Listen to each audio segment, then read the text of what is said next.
પરેશભાઈ ધાનાણીના દ્રશ્યો જોઈ શકો છો। પરેશ ધાનાણી રાજકોટના ઉમેદવાર છે, પરંતુ મતદાતા અમરેલીના છે, ત્યારે અમરેલીમાં પોતાના વતનમાં મત આપવા માટે પહોંચ્યા છે।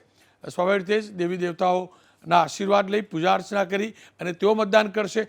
તેમના હરીફ ઉમેદવાર પણ અમરેલીના જ છે અને તેઓ મતદાન કરી ચૂકેલા છે।